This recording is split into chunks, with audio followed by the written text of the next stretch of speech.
ពុកម៉ែបងប្អូនចាជួយ share វីដេអូនេះម្នាក់មួយផងចាបងប្រុសគាត់បានដួលម៉ូតូចាមិនដឹងថាគាត់គ្រោះថ្នាក់មិនទេបាទនេះខ្ញុំមកដល់ឃើញគាត់ចូលដប់ព្រៃបាទហើយចាចំណុចទីតាំងនេះគឺនៅភូមិស្ទឹងចកឃុំព្រៃតូចស្រុកមោងរស័យខេត្តបាត់ដំបងចាចំណុចទីតាំងគឺកន្លែងនេះគេហៅគីឡូ252 253ចាហើយចំណែកឯផ្លាកលេខវិញគឺបន្ទាយមានជ័យចាបន្ទាយបញ្ជ័យ 1AC 8743ពុកម៉ែបងប្អូនចាអញ្ចឹងសូមពុកម៉ែបងប្អូនជួយ share វីដេអូម្នាក់មួយផងមិនដឹងថាគាត់ងងុយដេកឬក៏មិនទេគាត់ធ្លាក់ចូលព្រៃនៅគៀនផ្លូវនេះពុកម៉ែបងប្អូនសំខាន់កងតាក់ខ្លាទៀតណាប៉ុន្តែមើលទៅប្រហែលជាអត់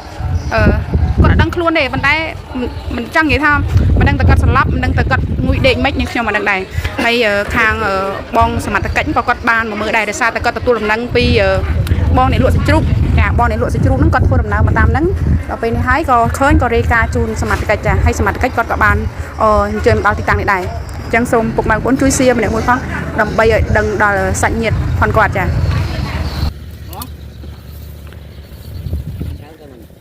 ដឹងសារានលក់មិន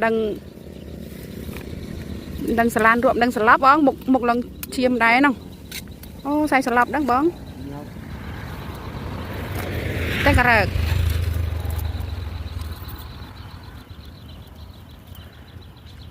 ដូចមិនមែនងុយដេកទេបងហ៎មុខឈាមពេញមុខដែរមិនមែនងុយដេកសង្ស័យស្លាប់ដឹងប្រវឹងទេដឹងដូចមិនធំស្រាទេអត់ដឹងផងបងដូចមិនធំស្រាផងអានេះដូចធំខោអាវធំខោអាវងុយដេកផងដឹងងុយដេកដឹងមិនតាមមើលដូចមិនងុយដេកទេហើយបុកកណាកណៃគាត់ស្លាប់ដឹង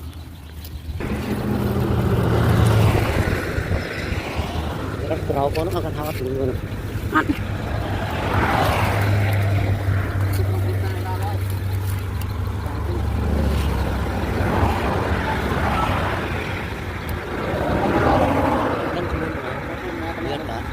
ចាក៏កពីតក្បាល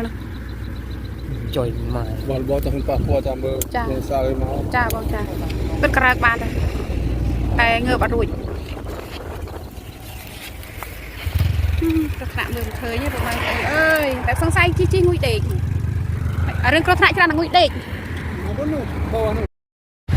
ចាជម្រាបសួរពុកម៉ែបងប្អូនចាជួយ share វីដេអូនេះម្នាក់មួយផងចាបងប្រុសគាត់បានដួលម៉ូតូចាមិនដឹងថាគាត់គ្រោះថ្នាក់មិនទេបាទនេះខ្ញុំមកដល់ឃើញ